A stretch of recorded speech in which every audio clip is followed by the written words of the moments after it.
Bellator 198, MMA history, quickfire news, and obviously Shite Talk. We talk Avengers, no spoilers.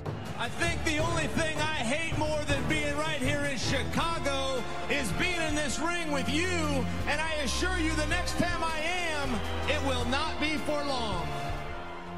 Fedor Elemenko, you absolutely suck. Chael Sonnen, Fedor next in the bracket. But what's next here? It's obviously Fight Talk episode 111. This is Noel O'Keefe, and I am joined by Mr. Robert Palin. What's the crack? You alright? Yeah, not bad, my man, not bad. And just before this commenting in the thing, yeah, right, kid. Yes, I'm wearing the Oasis style top.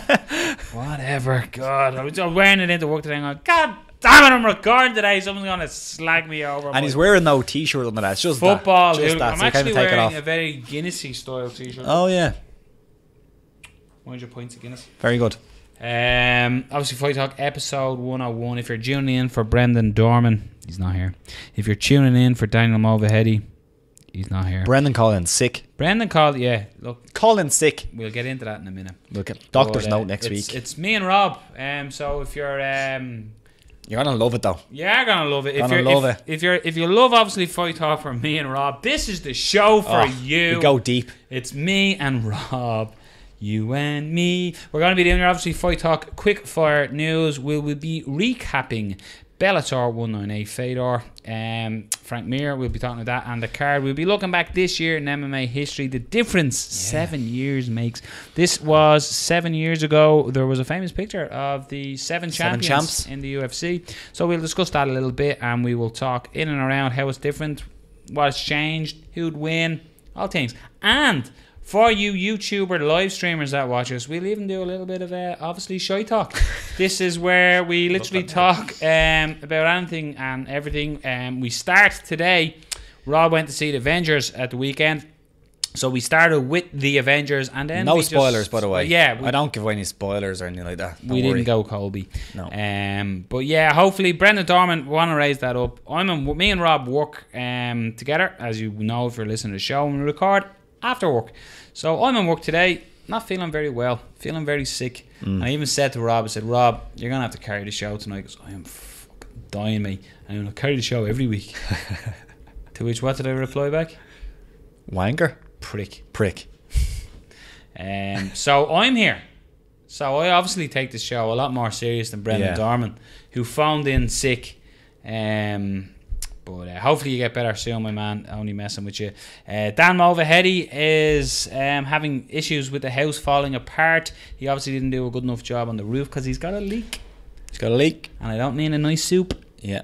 He's got a leak. Bad guy. He loves doing work on the gaff. Loves it. He's a throwback, he is. Yeah. I'd say he's a man's man. I'd say he loves an LDIY. Yeah. But see, we do that. He's a man's man. He's probably terrible at DIY, and the wife's going, Daniel, can we just call an actual plumber in? Yeah. Can we call somebody who can do the work? And he's going, nah, love, I got it. Yeah.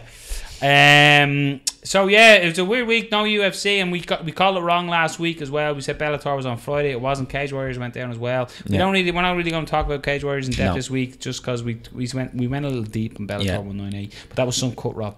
Oh man, Jesus. If you haven't seen the cut, what was do you know the fighter's name, who it was? You know, if you don't know, just write an MMA cut and look for recent news. Or if you're on Facebook, go don't watch and subscribe to friends of the show here, MMA Bible. They put up a picture of it too. Yeah. MMA Bible give you all the good news as well. Farrell and the lads. Yeah. Excellent stuff. But Rob, get your clock out. Get 2 minutes on it. This is your obviously Fight Talk quick fire news.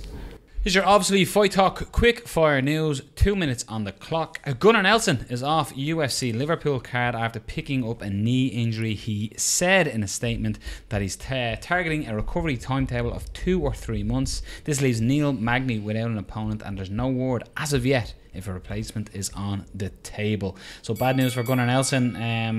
It was going to be a big spot in the UFC Liverpool card, Rob. Yeah, that was the co-main event, wasn't it? So it's just unfortunate for the card, and that card was turned out to be a pretty decent card especially for a UK card. Like the main event is worthy to be pretty much anywhere, but I think lately especially in the UK and in Europe in general, I think a lot of people have been upset with the card. So for this one to fall off and for it to be such a big card, especially locally, you're going to have a lot of the Irish fans going over to watch Gunnar, of course the Icelandic fans, and he has a lot of UK fans as well. So I hope that Magny gets an opponent, but I'm not sure who they're going to be able to get a welterweight to fill in at co-main event. This falls after a week after Ponzinibbio was ruled out as well, and it would have been almost a perfect match if they sort of waited. Magny could have, but it was just for Gunny. It's a tough one because of course he's coming off that loss to the eye-opening loss to Ponzinibbio. Very good. He got poked in the eye. That's the joke, wasn't it? Lots. Yeah. But yeah, so it's a tough one for Gunny. Knee injury, how serious is it? I know Gunny released a statement as well.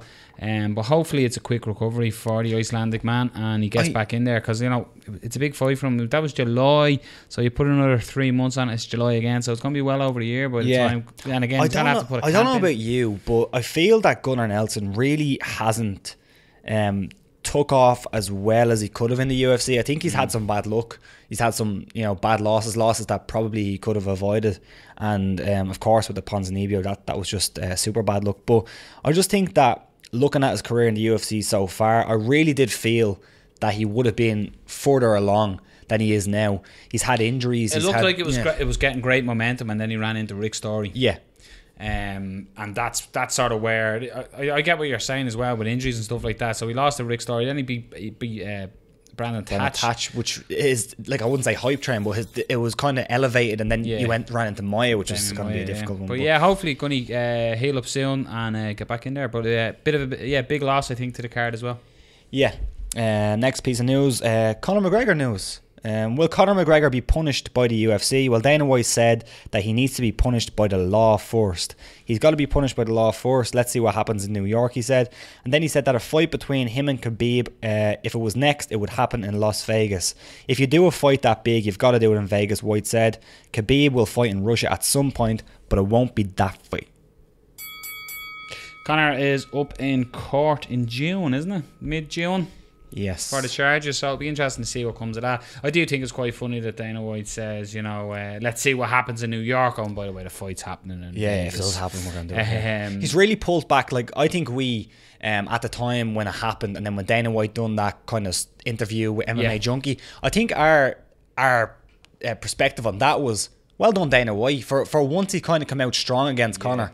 And I thought his response to that was very good. But since then, even the next day, he just completely pulled back. He's like a fisherman who's cast too long and he's just reeling it in. Yeah. But you see, I think what that was, Rob, is that happened. He didn't have time to process. That was just his emotions. That was Dana White of back in the days. That was where he used to come out and just say what he said. Saying his opinion, And now he's a lot more, he's obviously a lot more PR people around going, Dana, you can't fucking say that. Yeah. So, like, simple ask questions like, would you work with Conor McGregor again? And he's like, no, would you want to work with him? Do you want to work with him? That was Dana White of old. And that was Dana White of old. But at the end of the day, Conor McGregor is dollar. He is huge. He owns 4 of the biggest pay-per-views in UFC history. So he's money to the UFC, which means he's money to Dana White, and you ain't going to get rid of money.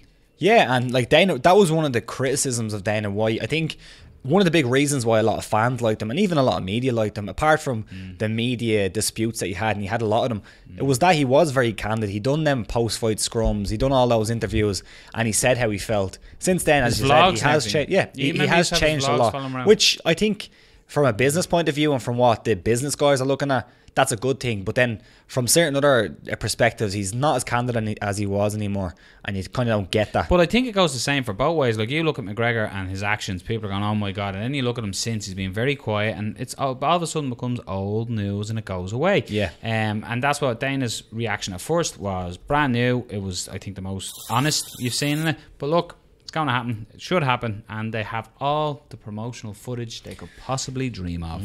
Nick Newell, the 32-year-old congenital amputee who was told he'd never got a shot in the UFC by Dana White, is getting his shot on UFC Contender Series. So this was your man, Ali. Posted a picture of him and Nick in the UFC offices, and then it went like wildfire. So Nick Newell's getting a shot in Contender Series. Is it the right move? I think you can have the argument that he probably should just get a contract with the UFC. Like, if you look at Nick Newell and just take away his disability and you look at his record, you look at the guys he's fought, you look at their combined record, he has a way better record than most people have, probably in the UFC. If you actually look at the amount of the fighters that the UFC have on the roster, Nick Newell's resume just it stands up in line with most of those guys, especially the lower level guys. But I don't have a problem with him being on the Contender Series. It's definitely, as Luke Thomas said on his show, it's definitely progress. Like, this was coming from Dana White, who said it's never going to happen. He said that with the women as well.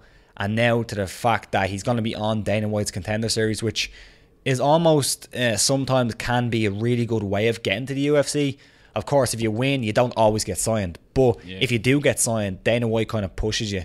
But like, I think the argument that Nick Newell can't compete with a lot of the guys in the UFC is just, at this point, silly, because it's not based on evidence. It's based on your perceived kind of ignorance to him. Yeah, he doesn't have half of his arm, but he has competed against guys who are pretty good already. Justin Gaethje, his only loss in his MMA and he did get beat up by Justin Gaethje, but so did a lot of people get beat up by Justin Gaethje. And I think, I think, and it's a perception. I don't think it's a. I know what you're saying, and I would fall under this a little bit, to the extent where I think a promotion such as big as the UFC, if they were to bring Nick Newell in and he was to get like absolutely destroyed in a round, like let's say he gets put out with a couple of combinations or something like that, it's not a good look for the promotion. But I think he has proven himself at this stage of his career that that's not the case. Yeah, he's fought high level competitors. He's 14-1. Yeah, the guy deserves a shot. Like, it's almost, he's been picked against now because of his disability. Yeah. And you have to look at the record. Like, if you took a picture of Nick Newell out of that, yes. Yeah. If he was 0-0, then fair enough. You can have that argument, and I think it's right to have that argument. But when he does proof, there's tangible proof there. Look at his record. Look at his fights. He's fought. If you just watch the Justin Gaethje fight, then you're not doing the right work. You're not watching the right fights, because Justin Gaethje is a top 10 contender in the UFC. Nick Newell isn't going in there to fight the top 10 guys. He's going in there to fight. We'll see how he does. And I think as well, before we move on, you could have had that argument about women. You could have said, oh, it's, you know, if a woman goes in there with this big promotion and gets beat up in MMA, it's going to be a bad look. It's happened. Nothing happened. And another thing is that... 2 minutes, Robert. Yeah, 2 minutes. I'm very passionate about this, okay? Almost as passionate about the Avengers. Another thing that Luke Thomas and I think Ariel said was that his fight when he got beat up by Justin Gaethje was on a big stage. It was on NBC. A lot of people saw that. And then what happened when he lost? Nothing. It was fine. It was just a loss. Yeah, you were up next. Yeah, when I get it. 2.5 minutes, 3 minutes nearly there. Cool down. Dan Hardy is planning a return, and possibly in November this year. While speaking, return to MMA. While speaking with MMA NYTT reporter Sebastian Vandal Martinez, he said, "Honestly, I'm just incredibly busy. That's the truth." Hardy said, "I've not been able to put a consistent month of training together, or what I would consider a full month of training. I'm training 5 days a week, but not at the level where I can see where my body is." These quotes, these are very long. You wrote this quote. Yeah, well, look, the long and short of it is Dan Hardy. He's basically the guts of it is that he's saying, you know, Madison Square Garden in November could be a target for him. Cool. Do we want to see Dan Hardy? He's been away a long time. The game has evolved heavily. Like, I think a fight that I think of Dan Hardy and the pick out fought recently is Carlos Condit. You look at that Dan Hardy fight, you know, that's when Hardy was at the pinnacle of his career, the highest, where Condit was the biggest one. So you look at Carlos Condit now, hasn't been having success in the UFC since. He's currently on a 4-fight loss streak. So Dan Hardy, I'd like to see him in there. We spoke about it before. I'd love to see him, because I'd love to see him walk away from the sport on his own accord. Yeah, I think that's the big one. I think that's the only reason I'd like to see him back is because of that. And not that I don't think he can compete against some guys. I think he can. He's definitely not going to compete with the best guys. I think that's already been shown with his last couple of performances. But the fact that he could go in there and go out on his own terms, that's why I'd say, yeah, fair enough. But I've no actual huge interest in saying, oh my God, I want to see Dan Hardy fight, because I think what he's doing outside the cage is excellent. I really enjoy what he's doing outside the cage. September 2012 was the last time he fought against Amir Sadollah. It's a long time, isn't it? It's a long time, yeah. And it seems like he's not really putting in a huge amount of time training. Yeah, well, he's training 5 days a week, but not to the level of being a professional athlete. You take any sport, throw MMA out the window there. Any sport, almost 6 years away. Who comes back in and competes at the highest level? Maybe George St. Pierre. Paul Scholes, maybe, if he donned the boots again. But I think so, yeah. The ginger, the magician, the absolute ginger magician. But yeah, Dan Hardy, it's one that, yes, from the point of view, I'd like to see him for his own, as you said, his own terms. But you know, you can't. Like, who'd you put him in there with? You know what I mean? Like, it's who called him out? Actually, it was a lot of people have called him out in the past. He was in an interview one time right after going, "Yo, Dan Hardy." Oh fuck, who was that? We talked about it. And we're like, what a call out. Can't remember. Moving on. Apologies for that last reading of that news piece. That is Noel wrote that. I was directly quoted from the. Yeah, it was long though. I love that website and the reporters that work on it, but man, it's hard to say. NYTTPPTRZXRWTTT.com. Love you, lads, but shorten that. Brian Ortega may not have got Khabib Nurmagomedov at UFC 223, but he's still got his eye on the lightweight champion and thinks his jiu-jitsu will make a difference. Not too many people present a good ground game from the bottom, Ortega said. They survive a little bit and it's kind of boring, but not too many people are attacking them from bottom.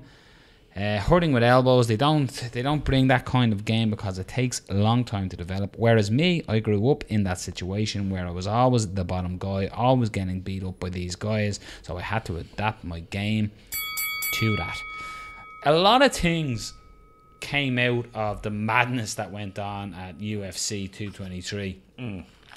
And one of them was, I really want to see Max Holloway or Brian Ortega fight Khabib Nurmagomedov. Yeah, and they were sort of two fights that I didn't really think of. They were different divisions beforehand. Yeah, but Ortega is a big featherweight. Yeah, and as is Max Holloway, as we found. Yeah, so make way. They're two fights that I'm really excited that I'd really like to see. But I want to see Ortega and Holloway go first. Obviously that's happened. And I also want to see Ortega stay at 145 for a while. I don't really want to see him go up, but that's not really taking away the fact that would be a phenomenal fight if it did happen. And it's like we were watching Kevin Lee last week or the week before, and we were saying, you know, he presents different problems for Khabib. But again, Brian Ortega wraps them up, and like Khabib could be in the position where he's dominating and he could flip the script and get some sort of submission up there, you know? Yeah, like I wonder how it would play out, because everybody that Brian Ortega has fought, once they get into a grappling position with him or a grappling situation, he tries to lock on something, and you can almost see their hesitancy then to try grapple with him. So I wonder if that happened with Khabib. Probably not, because Khabib is, again, he's a world-class grappler. We know that. But it still would be interesting to find out that answer to that question. Would Khabib maybe try strike with him a little bit more than he'd strike with other guys, like he did with Aloy Quinta?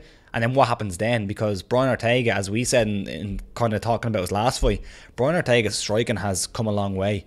And he has a lot of power, and you've seen what he done to Frankie Edgar, so it would be a very interesting one. I'd love to see it, but maybe a little bit down the line, although Khabib just doesn't fight that often. So, like, you know, if the opportunity presents itself, push come to shove, would I like to see it? Like, just make it happen? Probably, but yeah, I'd like to see him stay at 145 for a while.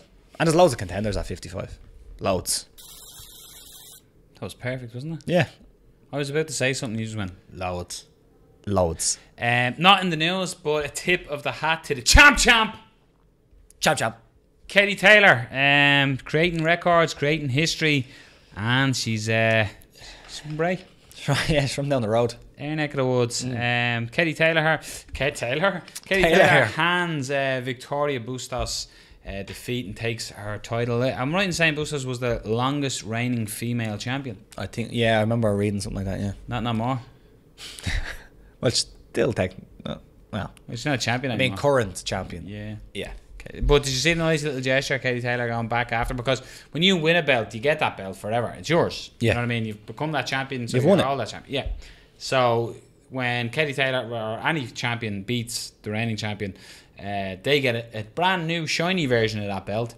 But Katie Taylor went backstage into Bustos' changing room to give her belt back and to say you're an incredible champion. It was an honour to fight you. And this probably happens a lot, but it was caught on, because, you know, nowadays, yeah, very good, people are on Snapchat or Snapchat and Instagramming or telling their life story, because, you know, Everything is through the lens.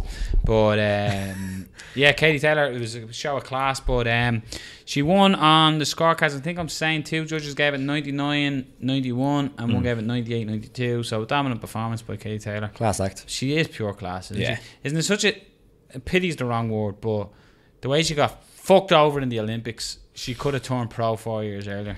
Yeah, I know. Although, it's been excellent so far. So, and the second Olympic thing was. But she's a national treasure, isn't she? Ah, really? She is. Yeah, she is. She's like the Blarney Bill O'Hurley. Okie dokie. Yeah, we leave it there. So. But yeah, she really is, and Jesus loves her too. Jesus loves boxing. We better not start talking about Jesus, because the trouble we get on YouTube. Jesus Christ, yeah, I know. For that reason alone. But yeah, well done, Katie Taylor, representing Ireland, flying the tricolour everywhere you go. Fair play to you, girl. You keep it going. What a boxer. She's her technique's phenomenal. Yeah, and she loves sitting in the pocket and going, "Oh, you want a brawl? I've outboxed you." She's a bit. She has but you fancy a brawl, do you? There's that little bit of madness as well now where she'll go for it. But yeah, well done. It's bleeding great. Yeah.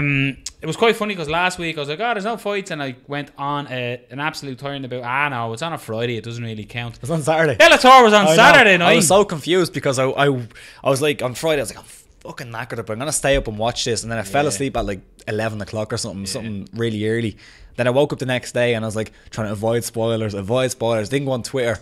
It wasn't until about 8 o'clock that night that I realised, oh shit, Bellator wasn't on last night. I was MMA Junkie on Twitter, and they had a picture of Frank Mir, and I'm there going, why are they only putting up his weigh-in now? Like, this is a bit strange. The fights are on tonight. This is a bit late. No, the fights were on Saturday, and let's discuss, Robert. Let's take a little break first. Here's your Bellator 198 breakdown and recap. Bellator 198 went down this weekend in Chicago. Who wants to go to Chicago? Not Chael Sonnen. But Fedor Frank Mir, Rob, went down this weekend. A fight that people talked about. Who would win if Fedor was to fight the current UFC champion? Yes, it was from decades ago. But finally, Fedor took on Frank Mir in the main event in the heavyweight Grand Prix. This the second fight of the Grand Prix? Third fight of the Grand Prix? Third fight of the Grand Prix. The opening bracket. So let's talk about that. We'll talk about the rest of the card as well. For people watching in Ireland going, but lads, how did you watch this? People, invest in an Android box. That's all I'll say. Or grab it on your phone, no? Yeah, if you want. Redbox TV.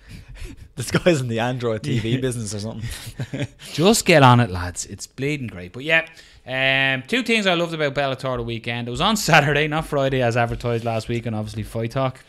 All our viewers missed it. But yeah, it got Fedor and it got Mir, and a lot of people it was too late. It's passed. Both fighters passed it. But you know what, Rob?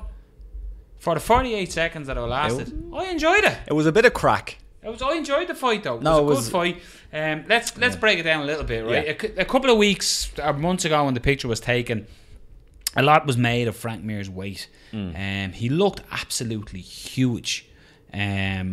And he talked about it before the fight. Said, "Yeah, look, people talk. I put weight on in between fights." Frank Mir was out for 2 years. What I loved about Ronaldo, didn't dance around. Frank Mir away from the cage for 2 years, tested positive for, you know what I mean. And he literally went into the, he was off because of drugs, basically. Yeah. But Frank Mir came in, looked absolutely lit. Like he was trim. Weighed in 261. Looked probably in the best shape we've seen Frank Mir in a long time. On the MMA Hour, he said he was like 315 or something like that.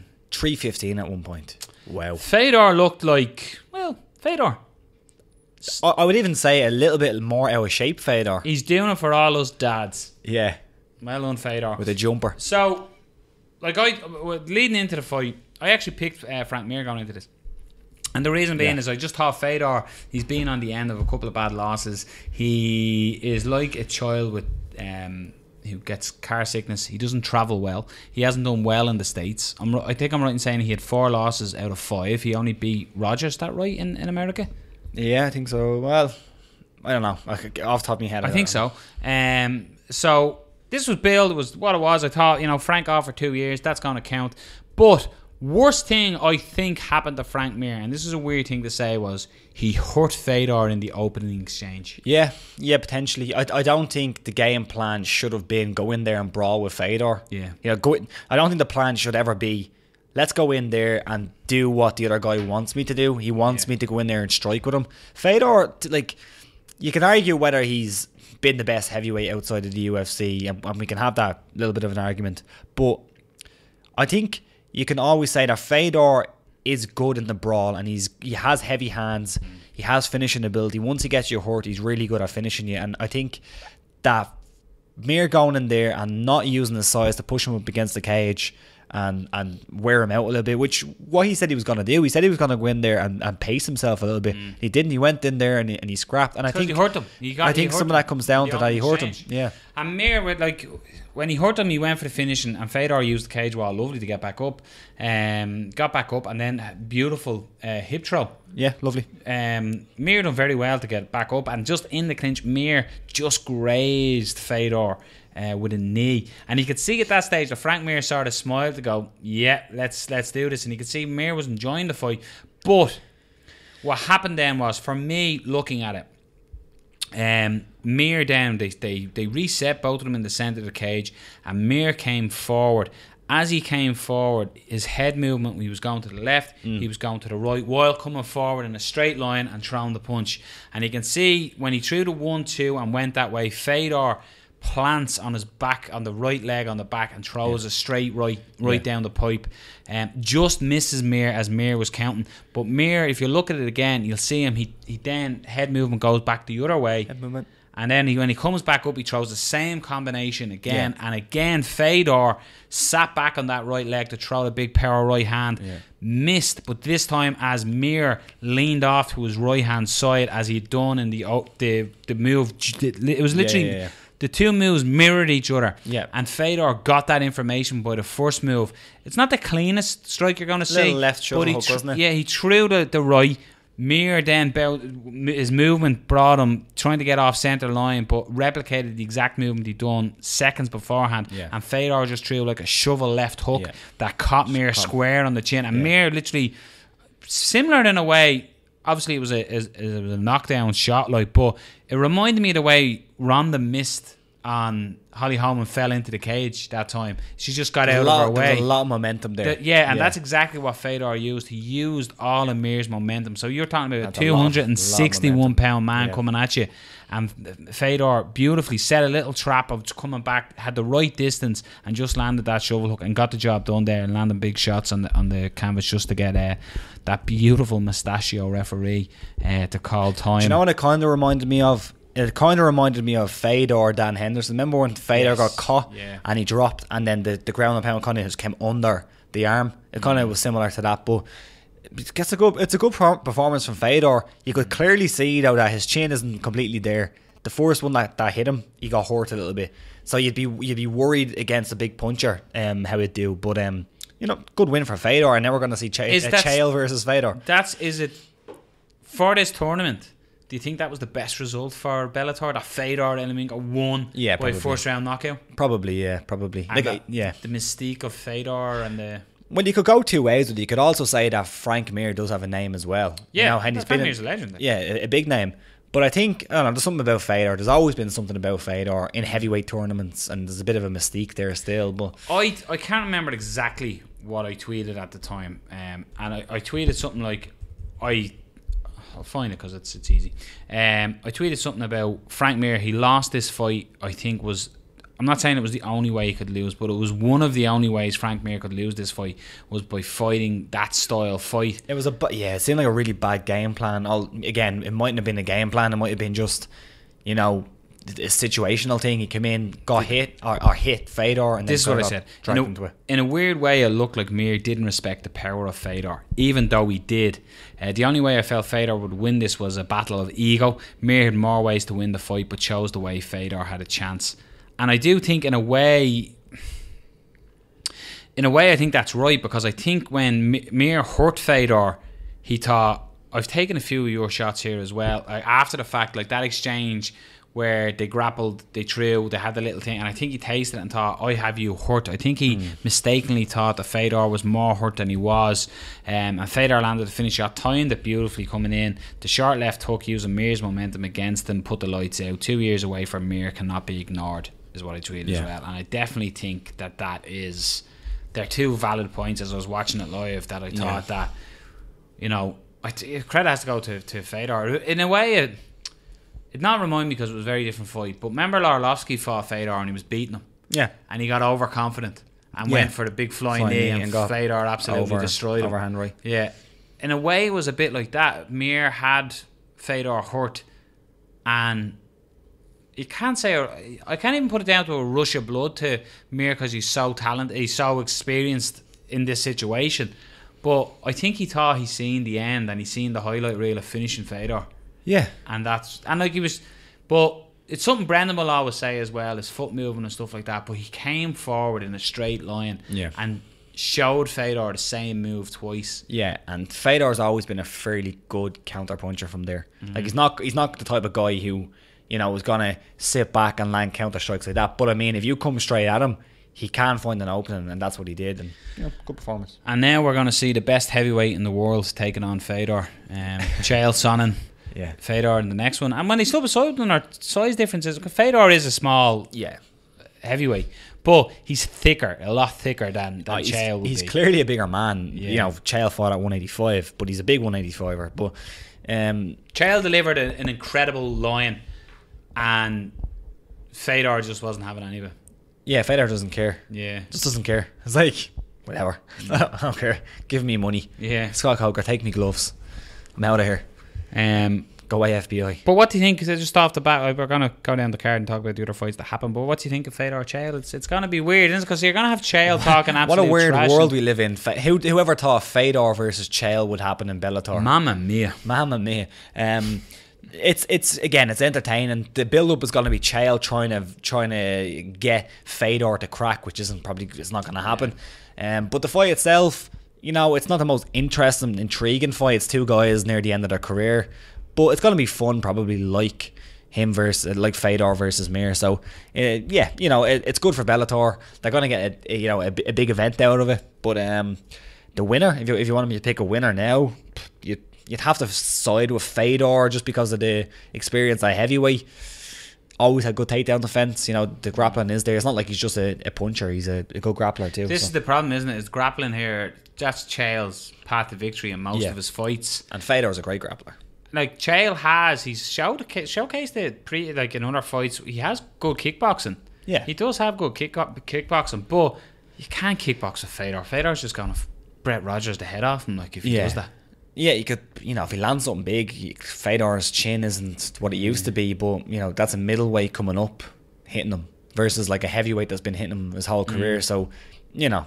Something that was brought up by a lot of people thought Bellator heavyweight is losing its steam because there's so much of a gap between the next bracket. Like, next up you've got Fedor, King Mo. That's gone down on the 12, so that's close. But, as in, when is Chael and Fedor happening?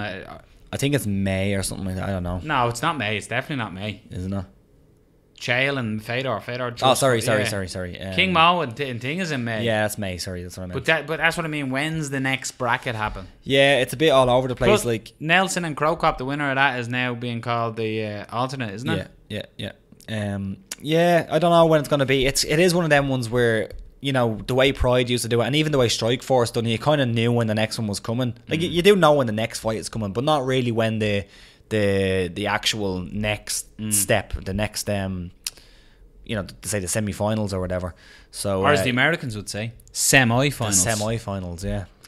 Yeah, so it does kind of pull a bit of the steam away from it, but yeah, it's still kind of fun, but it doesn't feel like, to me, it doesn't really feel like a tournament. It just feels like, you know, kind of guys fighting each other in big fights. It doesn't really feel like a tournament to me. Like, it doesn't, like, the bracket doesn't like feel like it's actually there. You know what I mean? I don't know. Emmanuel Sanchez, Sam Cecilia. Triangle choke win for Emmanuel Sanchez. Triangle choke, wasn't it? Yeah, beautiful. That was a really good performance. The way he kind of locked that arm triangle in, it looked like he might have been able to finish her standing up, But then once he got to the floor, it was such a weird angle as well. Like, he was kind of half on the side. It's not really the ideal position where you want to finish an arm triangle, but you could see the squeeze that he had was very impressive. And Emmanuel Sanchez, he's a very good fighter. Sometimes he just kind of didn't show up to fights, but this was a very good performance against a guy who I think is, he hasn't really done as well as a lot of people thought he would do after being tough, but he's still a really tough guy and a hard guy to finish by sub. What I loved about it, Sanchez was tied up, and it was tight, man. It was very, very really, tight. Really tight. But it was when it fell to the mat, he tied the legs up then, allowing him to, like a boa restrictor, sort of tied the body up to allow him to constrict that choke more and more. It was a beautiful submission, but noteworthy, has the man ever spoken to a microphone before? Oh, yeah. Holy God, did he roar. Yeah. He did, yeah. The post-fight interviews weren't great. Mate, it's a microphone. But the whole thing, we'll talk about Dylan Dennis's one as well, but the whole kind of post-fight, like, Childs was fun, but then it was just like, Childs says something and then Fedor's just like, okay. Next up then you had Rafael Lovato Jr. taking on Gerald Harris. Gerald Harris took this fight. Apparently he'd said he basically spent the last while on the couch. Sort of looked that way, didn't it? Well, Lovato Jr.'s jiu-jitsu was just, it's on the next level. Very impressive. Not a whole lot to say about it. Finished pretty early, but it was very impressive by Lovato Jr. And he's, again, another guy in Bellator who I'd say even the UFC would be looking at, because he's very, very talented. Yeah, the setup for the armbar was absolutely... it was a night of submissions. Gorgeous. And Fedor ruined it all. yeah. Knocking out Frank Mir. You're meant to be jiu-jitsu. Yeah. But again, impressive. Another impressive name, and Gracie. Gracie does what Gracie's do. Heist was there as well, wasn't he? Arm triangle choke as well. So my favourite move, it's a big man move. The big man move, yeah, my favourite move. I got a few little in my chimes with that. For the rear naked choke. But Gracie again and 8-0, impressive again, and like 8-0 in Bellator now. It's again, have we got a Gracie here that can compete at higher levels? Potentially. I only seen part. I didn't see the whole fight. So I seen the finish. I'm not sure what his striking looks like at this level. I've seen him strike a little bit, but his ground game is, you just expect his ground game to be great, that he's a Gracie, but it'd be interesting to see how he does. There's not really many Gracies floating around now in MMA, so he's that guy. He's that representative of the Gracie Jiu-Jitsu in MMA right now. Your main card opener was the debut of Dylan Dennis against Kyle Walker. Dylan Dennis said he sold the card himself. He done all the promotional work for it. This was the Billion Dylan show. It's good to see confidence. I think it's been lacking in MMA. A lot of young fighters coming through the ranks. They seem to be quite quiet and reserved and not speaking up much about themselves. Dylan Dennis got the win by toe hold. Said his jiu-jitsu was on another level. These guys have never seen anything like this. The submission, you can't deny the submission was gorgeous, beautiful. He tied it up, pulled guard. The way he pulled him down into was set up looking for the armbar, and then he used his attempt. He just didn't get I think it was the left leg. Oh yeah, it was the left leg over the head. But what he used is he almost used it like a pendulum sweep. Yep. Got the sweep, didn't go full sweep, just done it enough just to create that space to allow him grow, just allow him hook the leg, rolled over into it, tied up the toe hold, and got the tap. I don't think we need to question Dylan Dennis' jiu-jitsu and what he done. You could see in the setup as well. You could see in the setup of when he got the leg. You see so many times in MMA, guys going for legs and they don't get it deep enough, and you could just see his technique. He got past the knee and immediately he grabbed it, and when it was in, even I was watching a little bit of Joe Rogan podcast, the Fight Companion, and when he got that knee, Eddie Bravo was like, yeah, this is done. This is done. It was like immediately it was deep. There was no fighting to try get position, to try get it deeper into the lock. Immediately he got that, and that's just drilling technique. It was beautiful. It's gorgeous. Not questioning jiu-jitsu, but what did you think of him on the feet? Yeah, there's definitely like that's 1-0 in MMA. He hasn't had any amateur fights. So were we expecting him to come out and look great on the feet? No. Was it terrible? I wouldn't say. I don't think we've seen enough of it to say it was terrible. He got cracked twice and he took them pretty well. It seems like he has some kind of karate stance, and all of SBG fighters kind of adopt that stance, but there's definitely work to do there. Like, I don't think you can compare what he done to a lot of, like, some of the jiu-jitsu guys come in and they don't look great. So just Gary Townend, that's who I'm trying to think of. Gary Townend come in, sort of look decent. Gary Townend. Gary Townend's is striking look great. And again, you don't want to compare two guys too much, but you know, what was Gary Townend doing in his lead up to his MMA debut versus what was Dylan Dennis doing? Who knows? And maybe he just didn't pick it up, or maybe we just didn't see enough of Dylan Dennis' striking. He got hit twice, got takedowns. I don't think he can complain about it too much, you know. Yeah, well, look, how I look at it is, he looked in danger. His chin was up. Yeah, he got cracked by Walker. You know, I don't want to do. Kyle Walker was 2-4. Dylan obviously is going to be built, and rightfully so. He's only a debutant. It's sort of hard when you come from such a high level of, be it any other combat sport, be it jiu-jitsu, be it Muay Thai, whatever. You come from any other facet, people think you're just going to turn up and be this world beater, and you should be given like top guys. I don't agree with that. I think it's right that they build it up.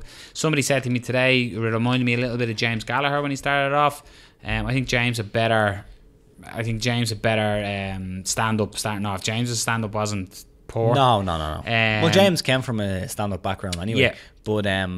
But yeah, I just like defensively, James is way better. Dylan Dennis, like, it's going to be, people are going to know, he's going to want to take me down, and he's going. But he showed that he doesn't necessarily have to take you down. He pulled guard. Yeah, and got and it. A shot didn't look too bad.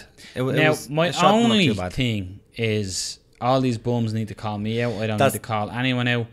And then backstage, called out Ben Askren. Yeah, that's a tough one, isn't it? Like, I understand that the likelihood is gonna be it's a grappling match. That's the likelihood. But still, Ben Askren, undefeated mixed martial artist. Yeah.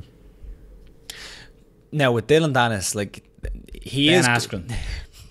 Dylan Dennis is coming out and he's talking a huge game. So talking about him. So we're talking about it, and I think the people who are going to come out and are going to say, oh, his stand-up looked garbage and he needs to work on that, and you know, it wasn't that impressive.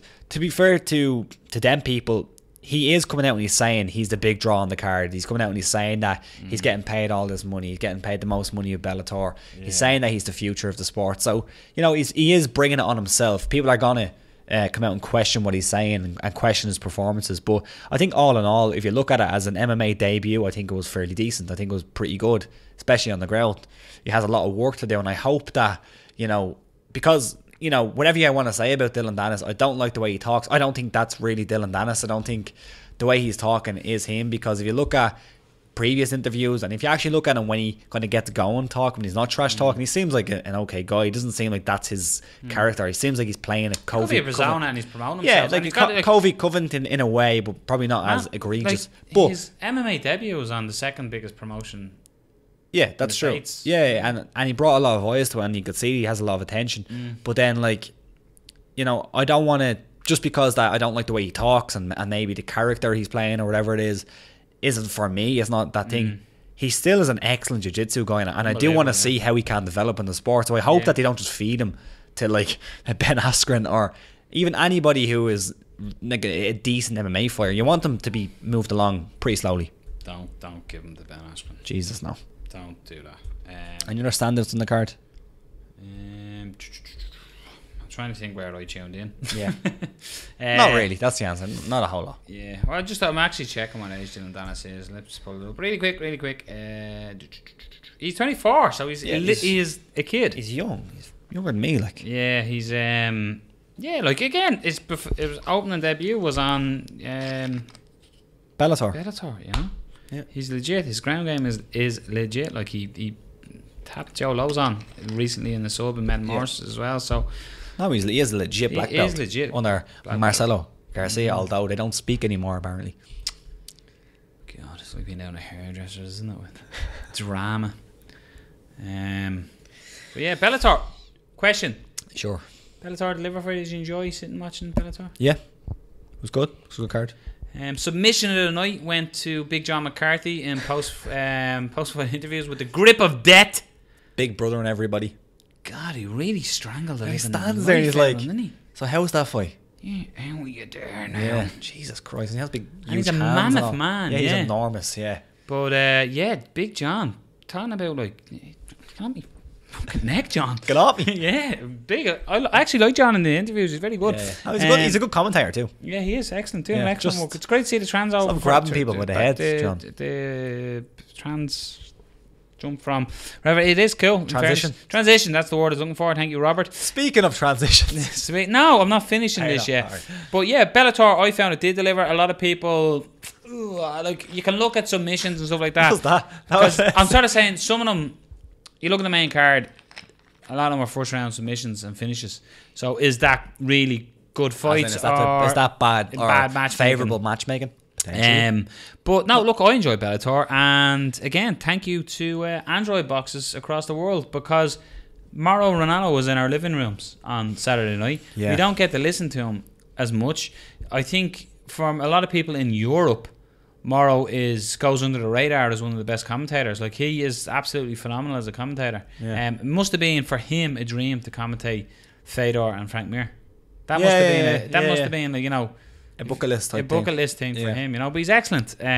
He's class. He does MMA, he does boxing, he does pro wrestling. The kickboxing. Jesus Christ. Kickboxing. Yeah, he's good mates with Bas Rutten. They have a podcast together. Yeah, so that's still going. I think so. Is it?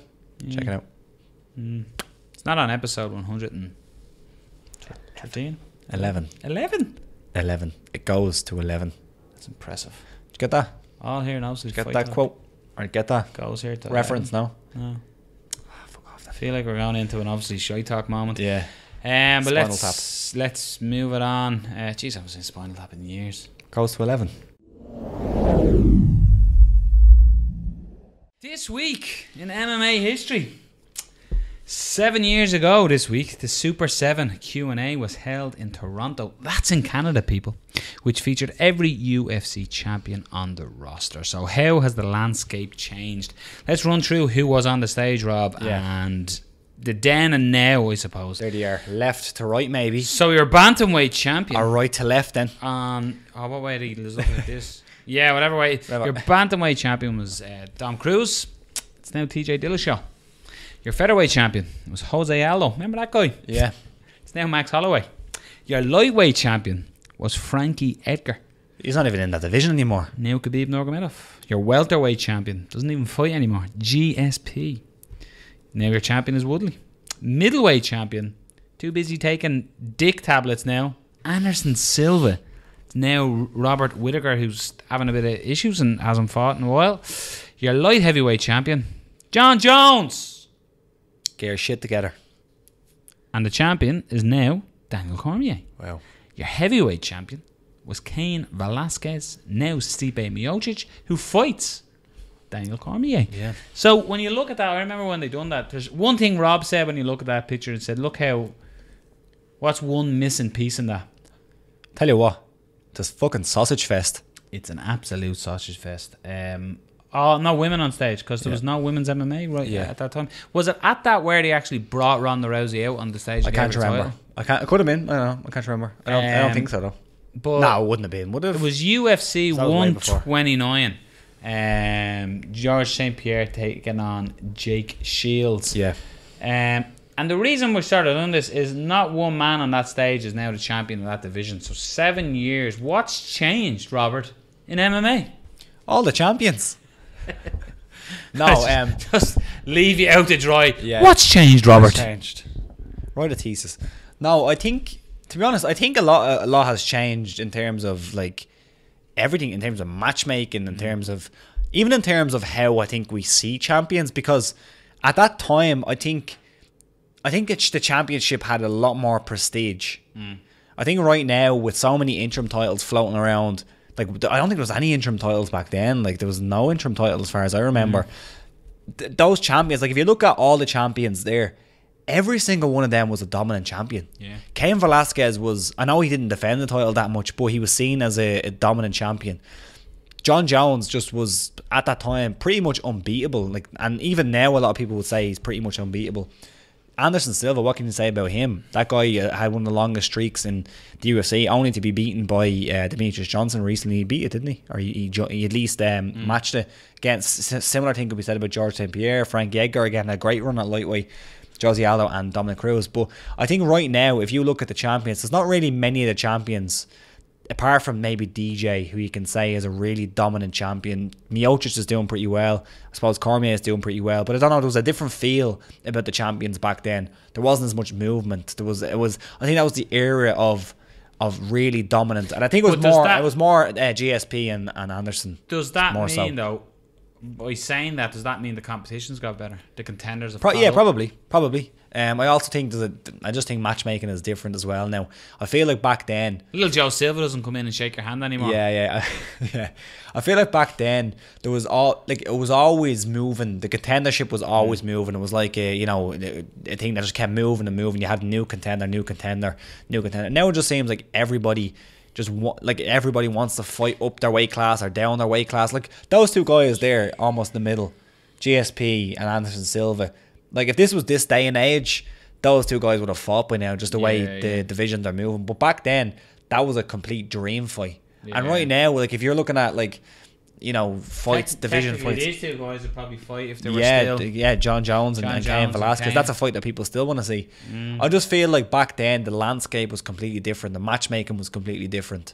It is a weird to think. You take Frankie Edgar. For people who are listening, I'll explain. Frankie Edgar is sitting third from the end. Obviously, he has the featherweight and bantamweight champion. At the time, he was lightweight, and Dana White was screaming you should drop down to feather. Yeah, he's dropped the feather since, and now people are saying you should drop the bantam. Yeah, it's crazy. Yeah, like he's but looking at it as well, out of on stage there, right now, active. Who out of the 7 could contend for their title in their weight division? If you go from heavyweight down to bantamweight, Cain Velasquez, I think, fit and healthy. Cain Velasquez, I think he can compete. Is he the champion right now? No, I think Miocic is the champion. I do think. Yeah, I think Miocic is the champion. John Jones, I think. Yeah, I think him versus DC. We've seen it twice. I think it's a bad matchup for DC. Anderson's time has passed, isn't it? Anderson's time has passed. No chance of being the champion again. George St. Pierre, like Woodley. Do you think he beats Woodley? Man, I think he might. I really do. I think he might. Like, if you look at George St. Pierre before the Bisping fight, he had all that time off. I think you might have argued, no, it's too much. But after seeing what he'd done at middleweight, clearly, like he even his body type didn't feel like a suited middleweight. I think George St. Pierre, you could have an argument to say he could beat Tyron Woodley. Frankie Edgar is lightweight. He's now. I think featherweight so. Even gets. Shadow Holloway? No, I don't think so. Jose Aldo, but he's not Jeremy Stevens. I don't think Jose either. Jose's best days are behind him. Yeah, I think. Dom Cruz is an interesting one. Dom Cruz could. Very close fight with TJ Dillashaw where he got the nod. Yeah, he got the nod. He again a close enough fight at times with Garbrandt. Now, I'm going to tell you now, right? So what we done the list there. Yeah. Because I think sometimes when you look at these things, I'm leaning in because I can see you looking at me going, speak into your fucking mic. When you look at this picture on the screen, and again, I'm sure people are familiar with this picture, is it nostalgia that makes you look at all them champions? Like, is TJ Dillashaw a better champion than Dom Cruz? Is Max Holloway a better champion than Jose Aldo? This is a tough question. Is Khabib Nurmagomedov a better champion than Frankie Edgar? Is Woodley a better champion than GSP? Is Whittaker a better... No, he's not, because he's only got it interim and then got the title. Is DC a better champion than John Jones? And is Stipe a better champion Could than you define better champion first? As in prime. All these people are in their prime. And what a card this would be. Yeah, I know. This is your card. It's a 7-fight main card. Yeah. Who wins in their prime? I'm gonna quick fire questions. Well, who wins in their prime? Dom Cruz, TJ Dillashaw. I've already fought. So who wins the rematch? In their prime. Who wins the rematch? Who wins? Yeah. I think TJ wins the rematch. In his prime. Do I? Yeah, I do. I think TJ In was his prime, Jose Aldo against Max Holloway, who is in his prime now. So in their prime, who wins? Max Holloway. I think there's going to be a trend in this. For the most part, it's going to be the newer champion. Well, this is what I mean. Okay. Is it nostalgia that's making us look at that? You were saying this is the best era for champions because they were so dominant. So when these were champions, these were the contenders. So have the contenders caught up with them? Has the game evolved? Oh yeah, yes, absolutely. I think when you look at that, like I think the only guy on that stage right now who could walk back into his division, get a title shot, and win the belt is John Jones. Probably. But I also think that Cain Velasquez could be a tough, tricky matchup for Stipe. Yeah. I also think that George St. Pierre, after what he showed, I think he could be a tough matchup for Tyron Woodley. Another wrestler with probably slightly better striking, although you just need to look at the explosiveness of Tyron Woodley. So I'd pick those three. I'd pick GSP, John Jones, and Cain Velasquez, who could be tricky ones. I think John Jones is the one that you say probably does come back and win it. But I also think, you know, age-wise, look at the 7 guys and say John Jones was the young up-and-comer at that time, really. You could probably say the same about Dom, but then he had them injury problems, and maybe say the same about Cain Velasquez, but again, Cain's he had the injury shoes problems. are dusty as hell. Yeah, what's going on with them? Cain needs a new pair of brogues. Yeah. Jose wearing runners. So is Anderson. Although they look a little bit classier. But no, that's crazy mad. time. It's mad that was so long ago, and it was like so many of them could and should have fought one another. Here's another question. We'll go through it.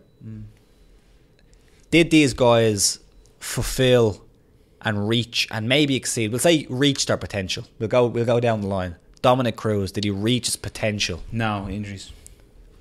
Jose Aldo. Yeah, he done the best at the time. The game just caught up with him.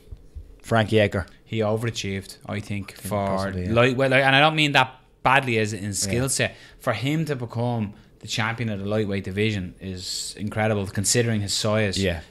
So by I mean overachieved, that sounds bad. I just mean, I think if Frankie he was a smaller lightweight. Yeah, I think if Frankie fought a Fedor, wow, that would have been a lot of fun. Well, yeah, imagine that. Yeah, GSP. He's on to Rob Brendan Schaub. He's on the Mount Rushmore of same with Anderson. The only problem with Anderson is, you know, here's a weird one. John Jones, because John Jones is the greatest mixed martial artist to ever step in the octagon. He's just...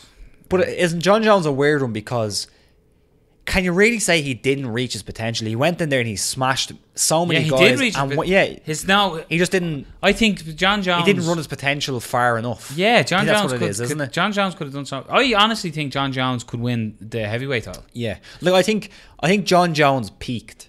Like, I don't think he did. Like, I don't think there was any. Like, he didn't peak and then go down. I think he was at the level he was gonna get. But I think if he just stuck around for longer, and we might see him back, I think that level still is elite right now.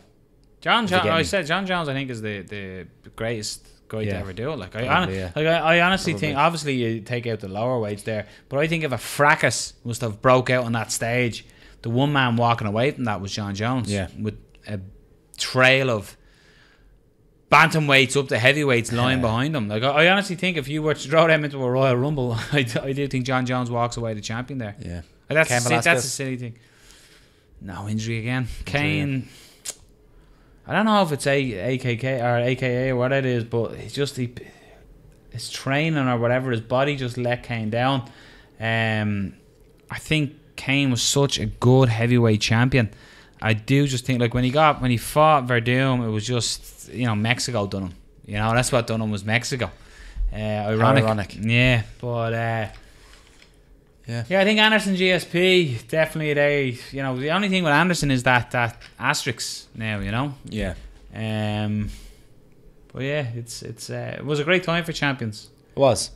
But I do think we're in that great time for champions now, and like Garbrandt and Dillashaw look like they're going to be going again, and you know, there's that. Like, I think they have. I think it's harder to be a champion and stay a champion right now in the UFC than it was then. I agree, but I also feel that the divisions just aren't as interesting because there's so many guys moving up and down in weight classes. There's not really, and like the divisions seem to have, like, they established themselves back then, and they kind of just jumble themselves back up, and they've yet to kind of establish themselves again, I feel. But as well, the UFC roster there wasn't as big as it was much and smaller. I think it's oversaturated, the UFC roster. And don't now, get in me saying wrong. that, we haven't had a UFC in 2 weeks. We're like, oh my god, where's the UFC? Yeah, I know. You know, so. Don't get me wrong. I'm not saying that the fighters these days aren't as good. I'm just saying structurally, division-wise, I just feel like there's not as much structure to it, which can hamper, I think, your excitement about a certain division at times. Like,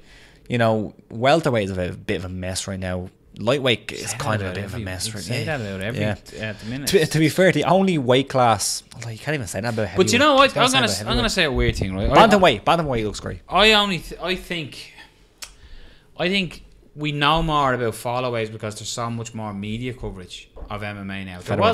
There wasn't as much media coverage then as there is now. Like, as in dedicated MMA. Like, anything that happens in MMA now, you hear about it instantly. That wasn't the case then. So we hear about all these falling out fights and we hear about potential fights, and a lot more news gets out there in MMA. So there's a lot more. I'm not going to trump fake news, but you hear a lot more. So before, I'm saying that they've had a bad run, haven't they, with injuries? Yeah, man. Bad run with injuries. But again, it's like, I do think as well, though, the UFC, this is a weird one. I'm going off on a weird one here, Rob. Yeah. But I think as well, we hold so many of these guys as in they were the big superstars. But again, it's because there was a smaller roster, they could promote the fighters more, so you were more familiar, and that superstardom came along with it. Like in that, like Dominic Cruz and Jose Aldo weren't really considered superstars because they just sort of had come from WEC. Yeah. So they were sort of, you know what I mean? It was like, all right, here's the new guys. Do you know what I mean? Am I right? I don't think Dominic Cruz had even fought at that stage when he was on stage. It's hard. I can't really remember. I don't think he did. I can't remember. I'm trying to think now of Jose Aldo, because that was Pierre Shields. So Jose Aldo would have fought Mark Hominick. Was that Jose Aldo's first one in the UFC? I don't know. No, Uriah Faber was, right? Uriah Faber was the first one in the UFC, as far as I remember. Let's type in. You fill airtime there, Robert. I could be wrong. No, they didn't fight in the UFC. What am I talking about? That was Dom's. That was all WEC. That was Dom's first one in the UFC, wasn't it? Uriah Faber. They done that first. No. You're asking me two questions and one question. Gone full Brendan Dorman. Yeah. So, UFC 129, he fought Mark Hominick. You were dead right? Yeah. Yeah. No, I knew he fought Mark. Was that the first? No, that was his first fight. He was due to fight Josh Crispy at UFC 26, and Jesus, he fought UFC 29 in Toronto. Yeah. Dustin Poirier blew the Josh Crispy hype train, and then Josh Crispy got done for some sexual assault or something. Jesus, Rob, way to bring it down. Sorry. But yeah, that was Jose's first fight. So yeah, I'm right in saying Jose's first fight, and then Dom Cruz, I don't think fought either then. Let's have a look. There's your. Let's check it. This is going to be off the rails, but we're doing a bit of research. Yeah, we're researching live. I think, as far as I remember, Dom's first one was Uriah Faber. Dominic Cruz, UFC 132. He fought Uriah Faber for the second time. Yeah. Was it Dom's first fight in the UFC? It was indeed. Woo. Was indeed. Robert's knowledge of MMA. So as much as you're looking at that saying the Super 7, that was my point that originally brought us down this tangent. Yeah. Was 2 of the 5 hadn't even fought in the UFC yet. Yep. Yeah. Yeah. Good times though. Missed them times. MMA history. Yeah. That's what Bellator was a little like MMA history the other night. It was like you were sort of watching Pride or something. It was a little Pride. Yeah. God, man, I love MMA. Yeah.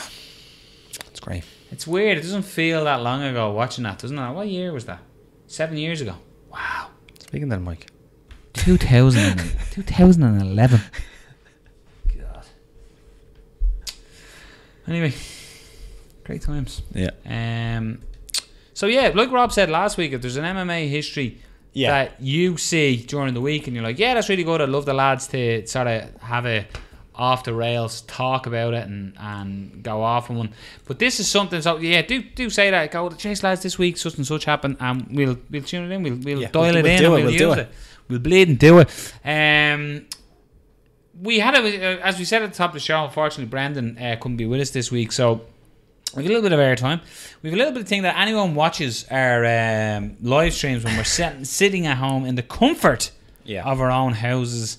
We do a little segment at the end that certain people on YouTube love that we refer to as, started christened by Johnny Jitsu, this in fairness. Yeah, it was. Obviously Shite Talk. OST. So obviously Shite Talk this week, I am going to say we're not going to go full Colby Covington on this one, because never go full Colby Covington. We're not going to be any spoiler alerts. But Rob has been an emotional wreck. Yeah. The Avengers, Rob. Yeah.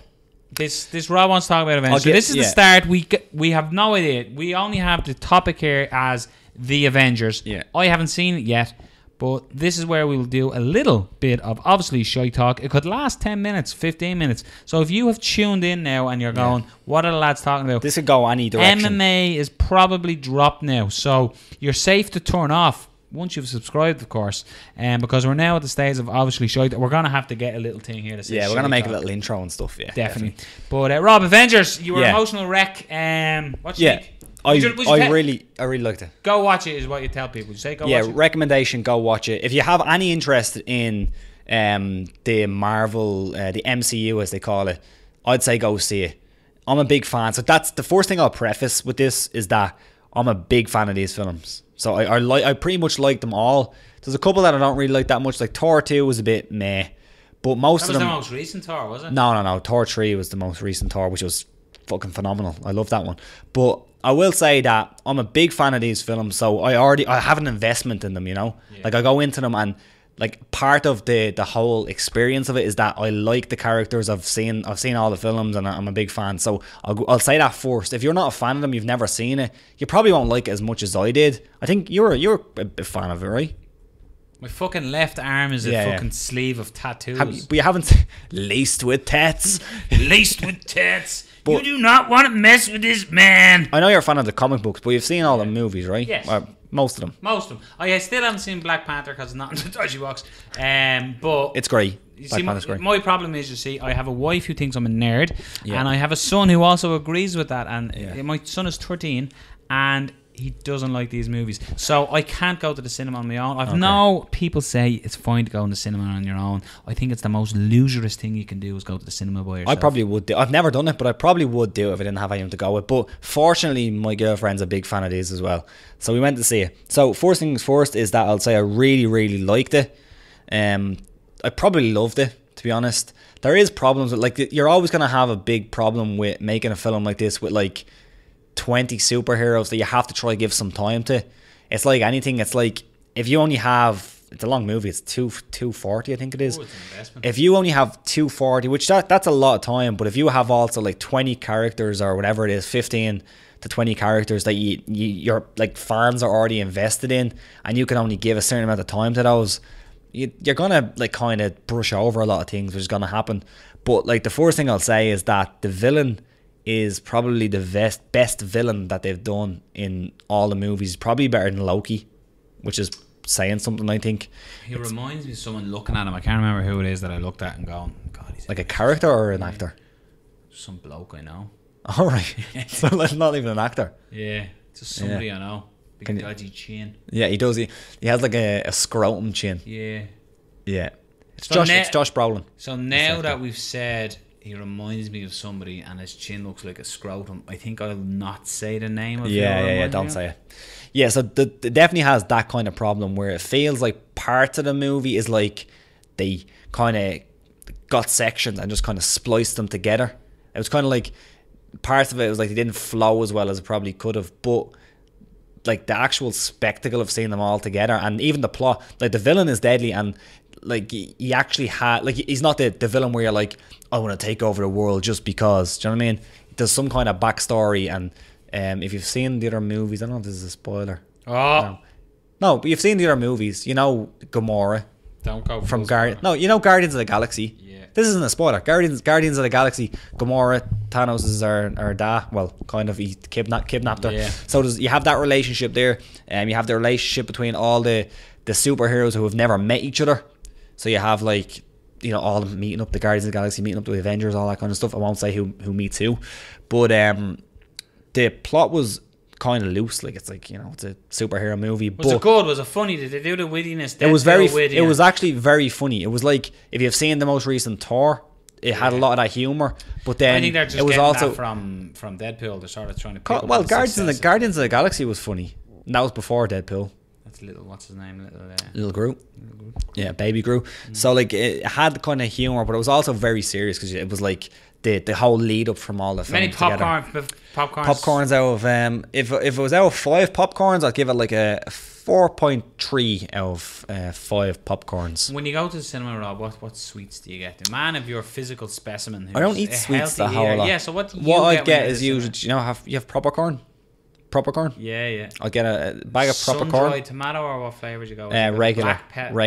I like the black pepper one. Black pepper, very nice. I like the black pepper one, but I go for the normal, usually the blue one. Have a fizzy drink, Robert. Get a Pepsi Max. Cineworld have done Pepsi Max now. They got rid of Coke Zero and they're now doing Pepsi Max, which I like. I prefer Pepsi Max. Will we move on to my Shite Talk news this Yeah, I also get a protein bar sometimes. Imagine going to the cinema and buying a protein bar. They're delicious. Have you got the new Fulfill bar? Yeah, I've got. Did you get the new one? The double chocolate one? No, the hazelnut one. No. What's mine? Actually, slagging you, I don't eat sweets. I don't eat sweets when I go to the cinema. I get Wendy and Liam will get a thing of nachos, and they get goodies. You're not a big sweet eater either, aren't you? You wouldn't think it by looking at me, but I actually eat fairly healthy, like. But you wouldn't think about looking at me. I just love cider. My Shite Talk story, this little piece, is a student, Rob, from Paris. Jasmine, her name was. She sold her virginity for £1 million. Wow. And would you believe that she's fallen in love with the man who bought her for sex? Really? Do you reckon it has something to do with that he paid £1 million for it and she's thinking I'm quids in here? Or is that just me being skeptical of the world? And why is a bloke paying $1 million? I don't know, man. It's these rich people don't know what to do with their money. This world we live in. 20 years of age. He's an older man. Yeah. He's wiser, successful, and has plenty of money. Apparently, what'd you say? Is why Jasmine's. I thought you said his wife is successful and has plenty of money. No.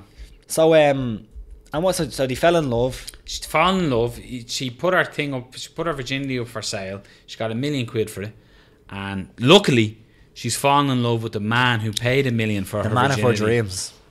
Yeah, he must have a great personality. I'd say it's booming. Yeah.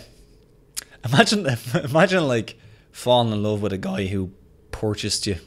Yeah. Human trafficking. I was only watching Louis Theroux, Dark States last night, and they were talking about prostitution. I like Louis pimps. Theroux. Yeah. And a pimp in prison went, some women are just hoes. It was like, you know, you force. I don't force these. Some women are just hoes. Yeah. Some women are. Have you seen his sign? I haven't seen it myself, so I don't know why I'm asking. Scientology. I just want to know if it's good or not. Yeah, the Scientology one is weird because with Scientology, they're not too keen on people prying their nosiness into their fake religion. Scientology is messed up. There's another one. What other kind of religion is there? There's another one. Well, Rob, part of religion is having faith in something that isn't foreseeable to you. Yeah. I was in church the weekend. Were you? Oh, shit, yeah. Liam's confirmation, yeah. The priest, lovely man now, in fairness to him. But he's everything that comes before. No, he's not a priest. He's actually he is the bishop's whatever. He's 2 grades above a priest, right? Super priest. But he was lovely, and I just couldn't get Brendan Grace out of Father Ted because he had a little beard and all, and every time he sort of spoke with real quiet, talking to the kids, and all I heard was, "Well, I've had my fun." Yeah, and that's all that matters. Yeah, it was brilliant. But I crashed, put it through the wall. I've had my fun. That's all that matters. But yeah, she sold her virginity for $1 million, so that's a bit of a weird one. Shite Talk wise, I've got on to Silicon Valley. I've been pushing. I haven't got to it yet. No, yeah, I haven't got to it. It's been my little watching episode before bed sort of thing that I've been doing lately. It's excellent. I've heard. Binged on it. It's good. Yeah. It's funny. The only problem is your man who plays one of the lead in it, TJ Miller. He was in the news. He was in the news. You see him? What happened? He was basically drunk or something and had an argument with some woman on a train. Yeah. And then decided to call The bomb squad. A bomb squad saying there's a bomb on the train. As you do, man. As you do. So now nobody's touching him. But he's the barman in Deadpool too. Yeah. He's quite witty. He's very funny. He's very not very funny. good at pranks though. Yeah. He's very funny, but like, it's weird that Deadpool haven't really, like, they're still promoting him, which is weird because like Silicon Valley have cut ties with him, and I assume that Deadpool would have kind of cut ties with him. But I suppose Deadpool's marketing isn't really PC, is it? They don't really go for the PC aspect.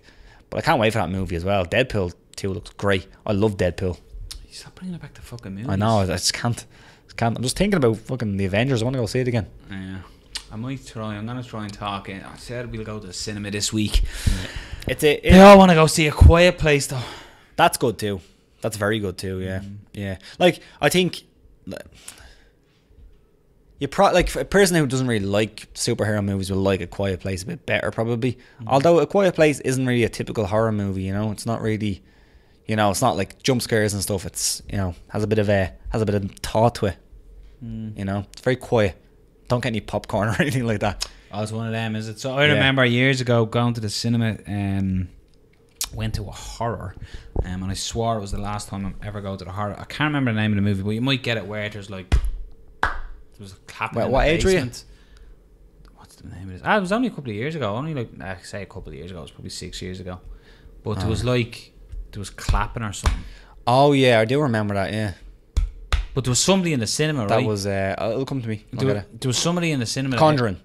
That's it. Yeah. Well done. But every time there was a clap, they go Jesus in the Christ. cinema, and no matter something would happen. That's all. So at one stage, somebody just walked into like a living room in a house, and me being the funny character that I am, I went, and everyone in the cinema laughed. Dick. But that was a sucker popcorn movie. Yeah. A bit like Blair Witch. It's a Quiet Place. I don't know if I told you the story when I was watching the film, and I was like so quiet that I got these like did you ever see like the unpopped, I think they're popcorn kernels or something like that? Yeah. They're unpopped. They're like seeds, and you bite them and you make a real crunch. So I had one of them. I was like, fuck, that's way too low. I'm not going to eat them. Yeah. Because the people beside me, I don't want to be rude. Like, so I put them away, and then I heard a phone ring, and the person next to me, like not immediately next to me, his girlfriend, and she jumped on the phone. And she started talking. I was like, like, The movie was on, like, and man, it's so quiet. Like, I've never been in a movie so like they literally don't say anything. They speak in sign language, and there's no music, so it was like super quiet, and like the cinema has like an echo to it, so you could kind of just hear on. I'm in the cinema. Yeah. And you could see everyone kind of looking around, whatever. And I got to the point where I was like, I have to say something because this is fucking mad annoying. So I was about to say something that I heard her going, okay, I'll see you later. See you. So I was like, grand, putting away the phone. Hands it to her partner next to me, and he starts chatting on the fucking phone. I remember going to Ted 2, and Ted 2, it's a real take your brain out, just laugh at silly fart jokes. Yeah, but sorry, Ted 1 was way better. Yeah, there was laughing in the cinema, and it sounded like a child laughing. It was just like right, and they were laughing at like not even like really laughing bits, like, you know. Yeah. But laughing at shit jokes. Yeah, but remember the spoiler where they go to the sperm bank and they pull the sperm ion all over them. And such a cheap joke. They were there going hee through the whole thing, and everyone's like, man, whoever brought their kid to this, seriously regrets this. And there wasn't that many of us in the cinema. Yeah. So when the lights came on, like a fully grown man stood up and we were all going.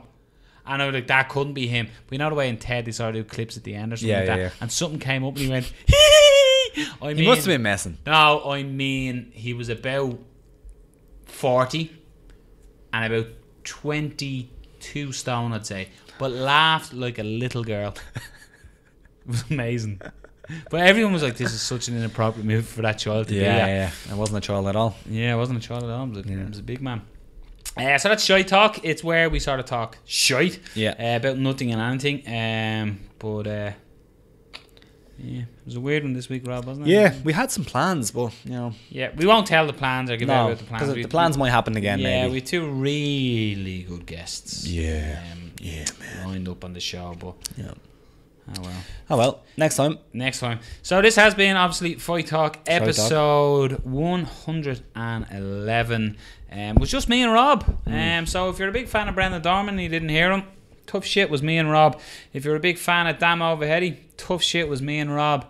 If you're fans of us, fair play to you. Probably only get about 10 views now when they just realise it's us. But shout out to Fight Store Ireland, the Fighter's Choice, and thanks. We finally got our t-shirts. We'll talk about that I'll say it at the top of the show as well. So if you listen to this part, well done. So we have our t-shirts there, limited edition. If you like them, hit us up and get one. To feelsupreme.co.uk, go check them out. Use the code Fight Talk at the end, get 10% off at the MMA Mix. They're obviously good because they're with Obviously Fight Talk. Just like all our listeners, these are obviously good because you're with us here on Obviously Fight Talk. See us for 112. Peace.